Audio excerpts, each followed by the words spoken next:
This is totally useless information with Nick and Roy. Summer episodes. Your chance to revisit some of your favorites. Listen, laugh, and learn.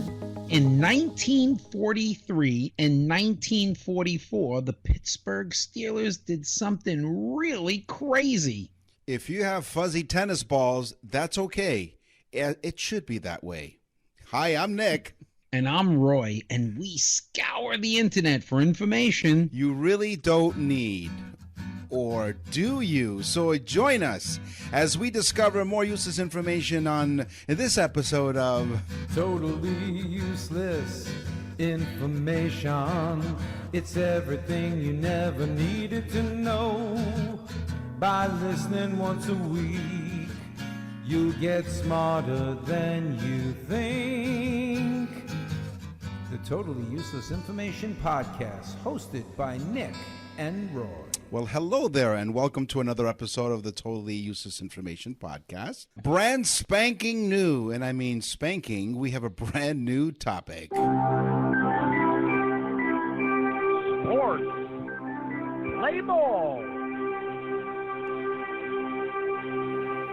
Yes, we'll talk about all kinds of balls in the sports topic. We had a listener suggest that we do sports, so this one's for you. And to all the listeners out there who are sports fans, this one's for you. Yes, and if you do write us and tell us what you like, we can do topics on it, and this way you get to hear what you want to hear. We do listen, because just because we're married doesn't mean we don't listen. We're not married to each other. What? But you know what I mean. Right off the bat, that's not what my fact is, but right off the bat, I'm going to talk about fuzzy tennis balls. This is my teaser. Fuzz in a tennis ball isn't just for fun. It's functional, but aren't they all? Tennis balls are made of bouncy rubber, and the felt covering makes them feel softer, slow their speed in the air, and regulate their bounce. As importantly as it gives the tennis ball a lot of surface for spin, that's a key part of the game. So the fuzz in the tennis ball, it's okay. You don't need to go see a doctor. You know, as a kid, I played a lot of tennis. My mom was a fantastic tennis player. Mm-hmm. And we used to cut the felt off the ball, and you would get a red Spalding ball. Like you would get like a handball, one of those red Spalding. That's what's inside the tennis ball. Wow. It's pretty cool. It's awesome.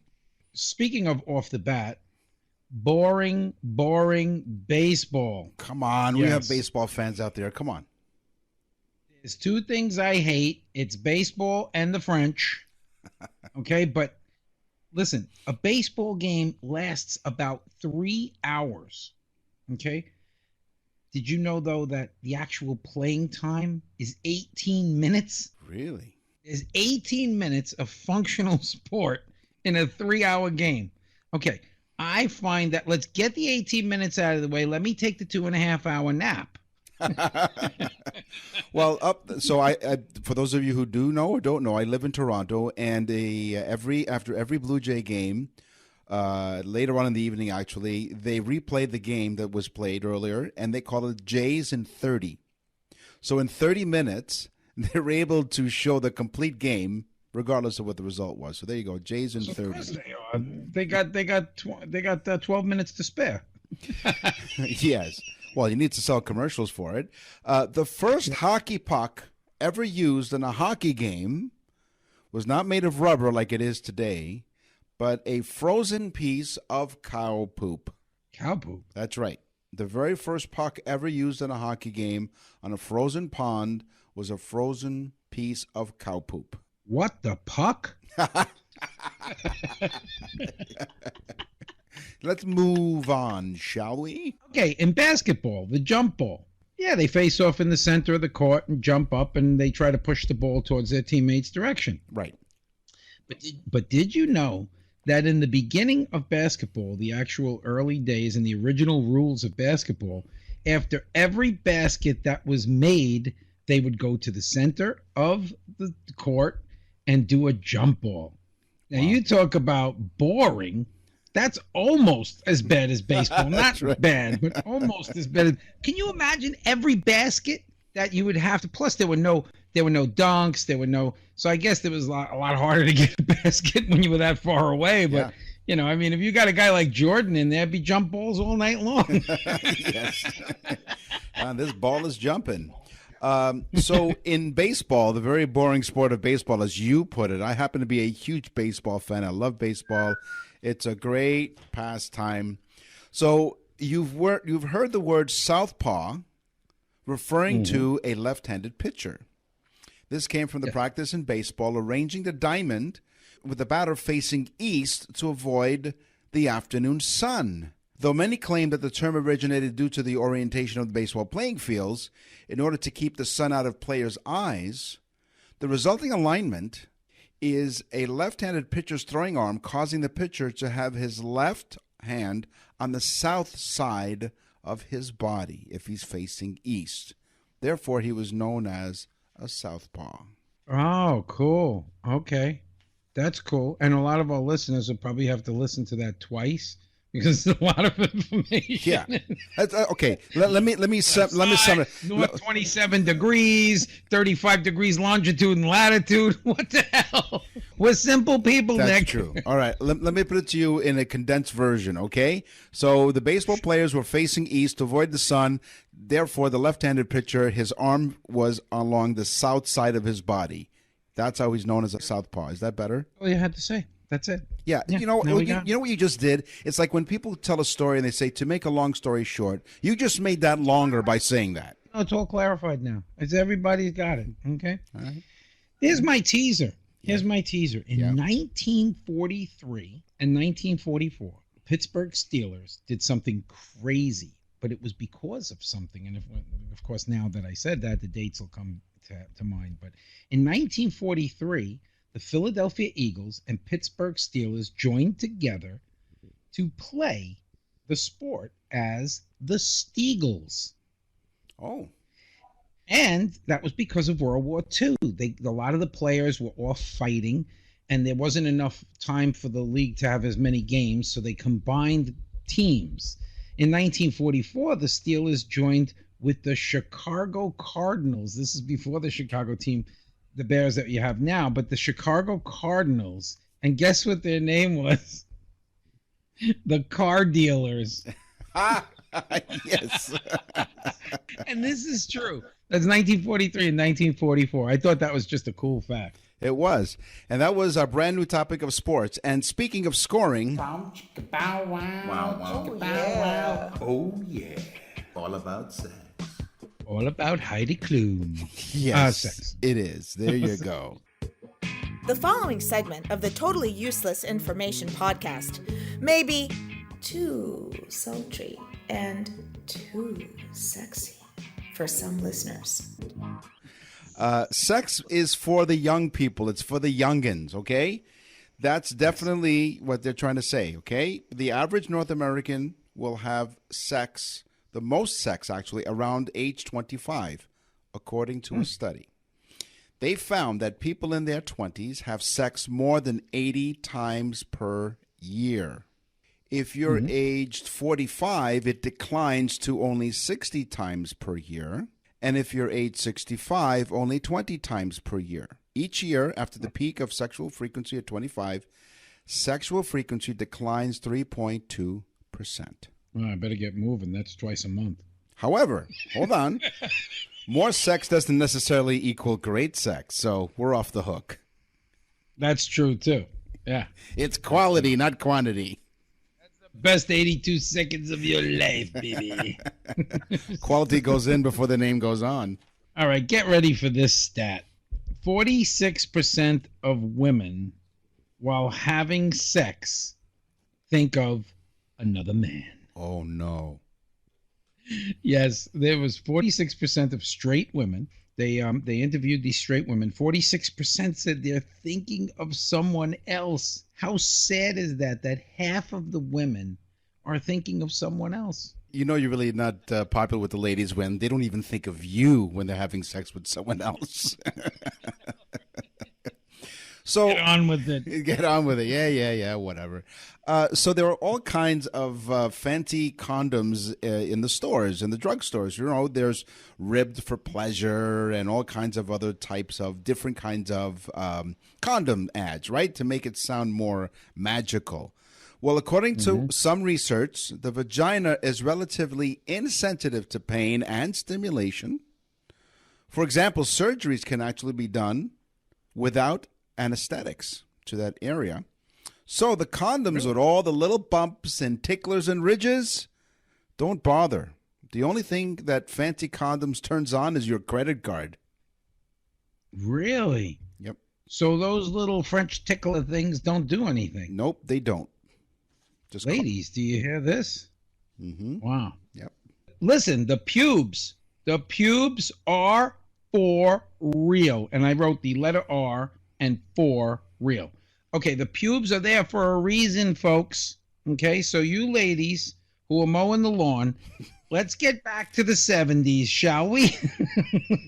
Listen, because if you shave or wax, you are twice as likely, 2 times as likely to get a sexually transmitted disease.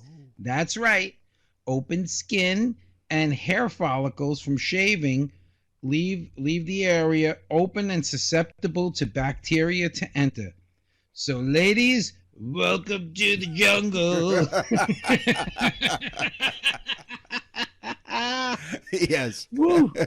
Welcome to Jungle Book. Put some Bee Gees music on. or a little Barry White. Hey, if you want to perform better at work, how about you perform more sex at home? Having sex might get you your next promotion. And no, we're not talking about sleeping with your boss. We're talking about, as it turns out, according to a study, having a happy sex life was linked with improved job satisfaction and greater engagement at work, both of which can help advance your career, according to the study done at the Oregon State University. So, if you get busy at home, then you'll do a lot better at work.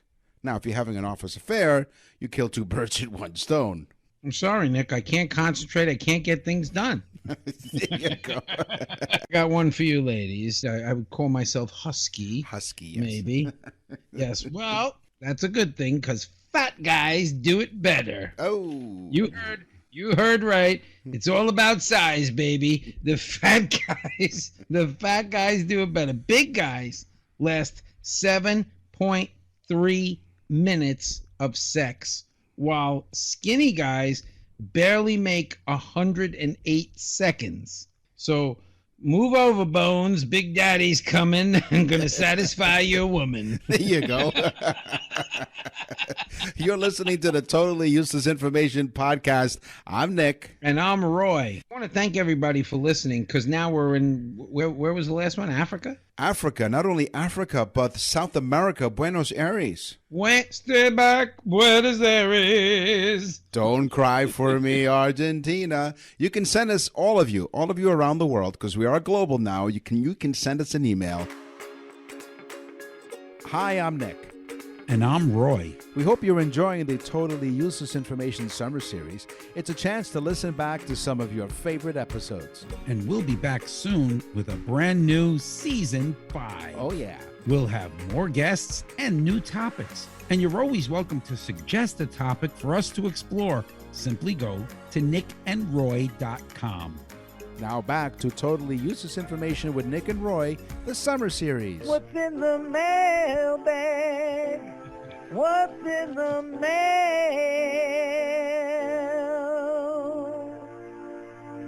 Yeah, it's pretty amazing. It really is amazing how this show is really taken off. I cannot believe we're all over the world. Yeah. And I want to thank everybody and thank you for your emails too in advance. We can't get to every email, but we do get to the fun ones, and so thank you. But thank you to those people who just say they really enjoy the show and stuff. So thanks again. Jerry from Raleigh, North Carolina writes, Dear Nick and Roy, we love to listen to your podcast every week. So that's good. He's not listening alone. That's a good thing. We don't miss a single episode. Well, you shouldn't. This is where he gets into trouble. I often visit my local pub and was wondering where the word pub came from. Is it short for something?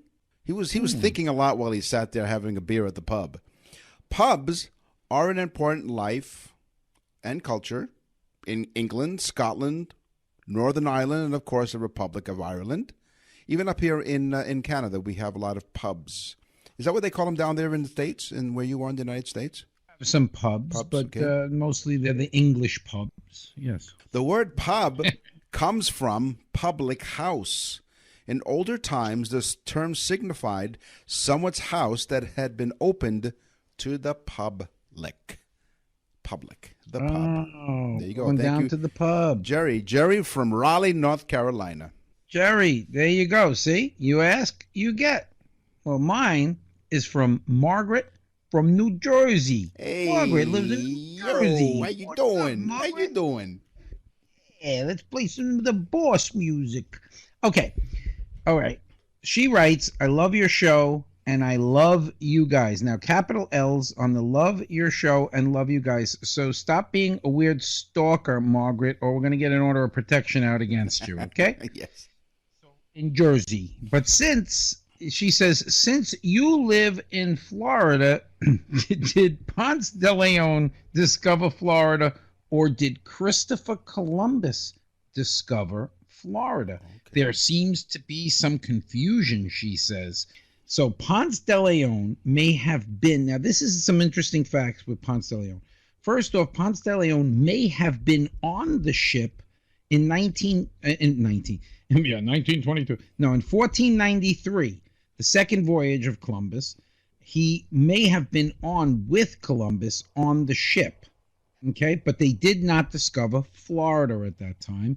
They were still way down in South America. While he was on that ship, he was hearing rumors of an island called Bimini from native people. And the island of Bimini supposedly had a stream, which they called a fountain, that had water in it that would give you the ability to stay young and never get sick or ill. So he was like, hey, I find that, I'm in.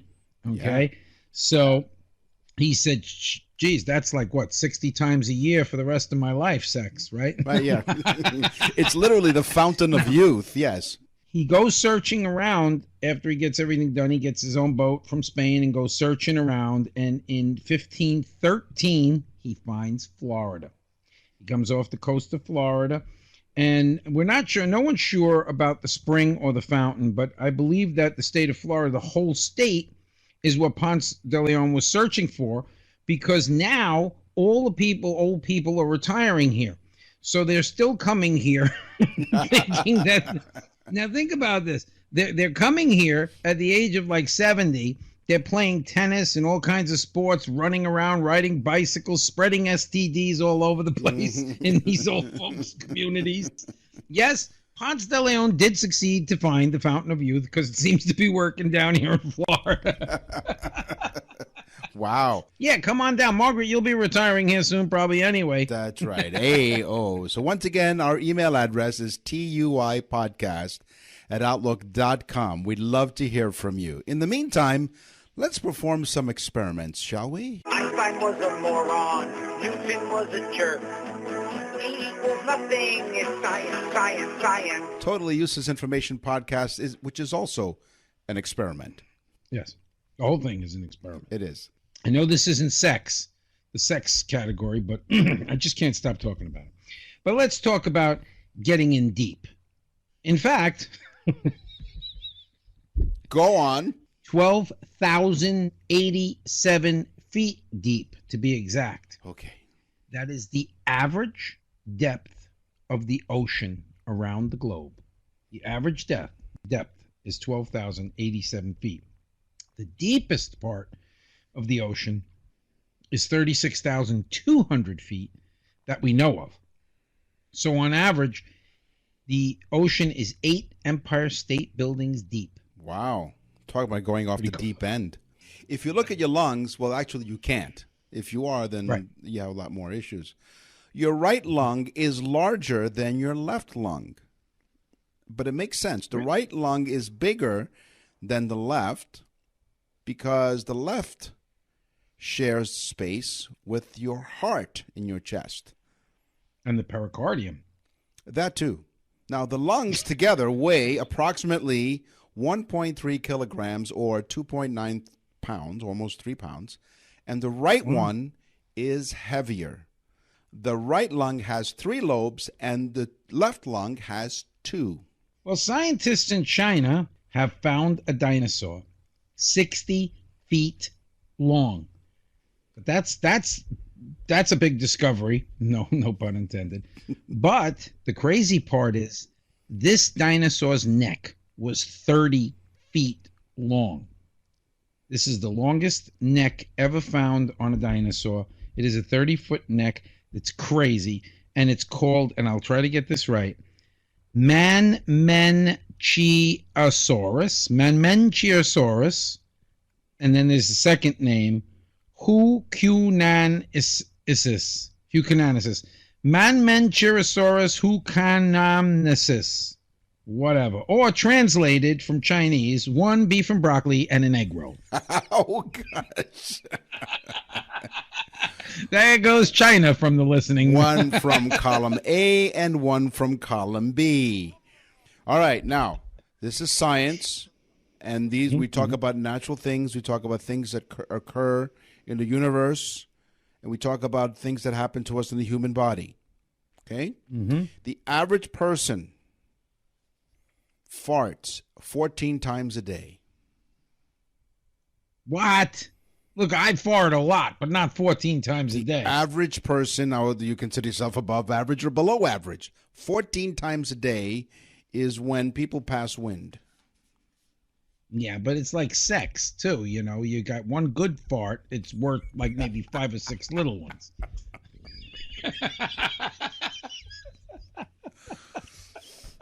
Oh, yeah.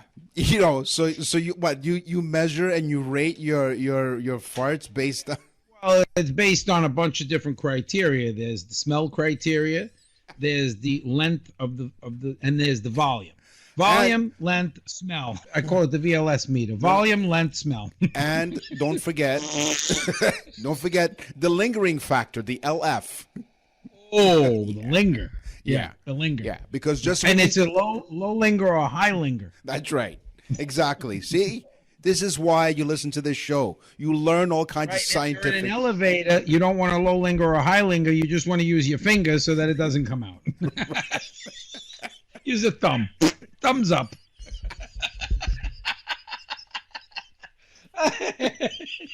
Thumbs up. Like, who are you, the Fonz? Hey, yo. Hey.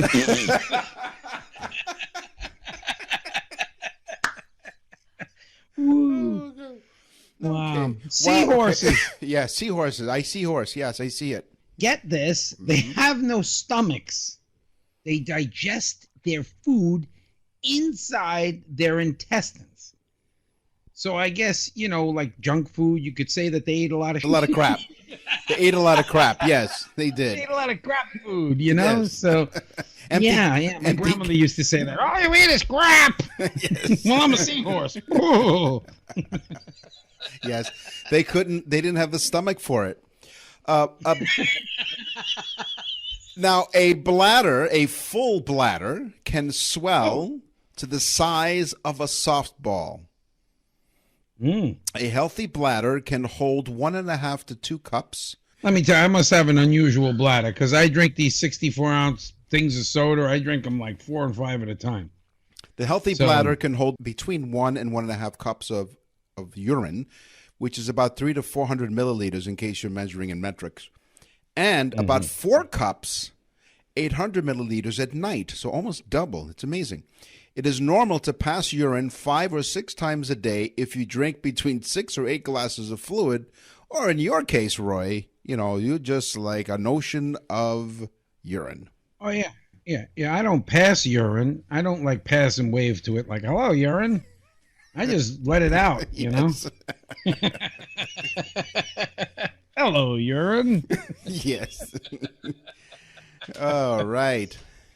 Wow. You know, I'll tell you the truth. That topic went pretty fast there. I tell you, it almost seems like it was like history. Yes, it was back in time. What happened today is history. What happens tomorrow is history. Yeah. Totally Useless Information Podcast. Yeah. A Parisian, and we all know how you love the French. Oh, I love the French. He was given a small fine for getting medieval on his wife. It happened in the 1930s. A baker in Paris named Henri Laitier had a major marital problem. It sounds like Henri. What kind of name is that? Henri, like Henry. Henri Laitier. He had a major... Yeah, but just call him Henry. Henry. Oh, Henry. Yeah, but see, Henry had problems. His wife was desperate to be faithful, but she just couldn't help herself. She had 3 affairs in as many months before he decided to do something about it. So this is what he did. He asked a man, who, by the way, made false arms and legs for veterans of the First World War, so he knew what he was doing. He asked him to make a secure means of keeping Madame Laitier from consummating her infidelities. So he brought his wife to the final fitting of this... chastity belt? You got it. And she pronounced herself satisfied with how comfortable it was, of the velvet-covered steel contraption, and joked with her husband that he mustn't lose the key. Sometime later, however, one of her former lovers came to visit. One thing led to another, and when he saw the apparatus that she was wearing, he went straight to the police and reported Mr. Henri Laitier and appeared in court on January 21st, 1934, on charges of cruelty. Although Mrs. Laitier testified that she found it impossible to be faithful, the judge gave the hapless baker a 3-month suspended sentence and a 50-franc fine, which is about $51 U.S. or $71 Canadian. Henri gave his wife the chastity belt. And then he realized the guys were still coming over, so he made her a nice big iron mask. You figured that one out. That's right. Woo! George Washington, after being a soldier, a general, a statesman, the first president of the United States, well, he said, God, what am I going to do now? So when he left being the president, he went and opened up his own distillery. Oh. And George Washington not only opened up his own distillery, he had the largest distillery in the United States, pumping out over 11,000 gallons of whiskey a year. Okay? So I guess after doing all that, I mean, being a soldier, a general, the president of the United States, he probably said, I need a drink. Yes. It almost sounded like you were stating the lyrics from That's Life. He was a puppet, a pauper, a pirate, a poet. Was a soldier, a general, a president, I needed a drink. Yes. That's life. Okay. John Adams and Thomas Jefferson, they were friends and patriots. They helped do a whole bunch of stuff to launch the country. Yep. But later on, they would turn into mortal enemies because of politics. They hated each other. They actually wouldn't even speak to each other or be in the same room with each other. They just hated each other that much. They both died on the same day, 5 hours apart, within 5 hours. Wow. On the same day. And get ready for this one. They died on July 4th, 1826.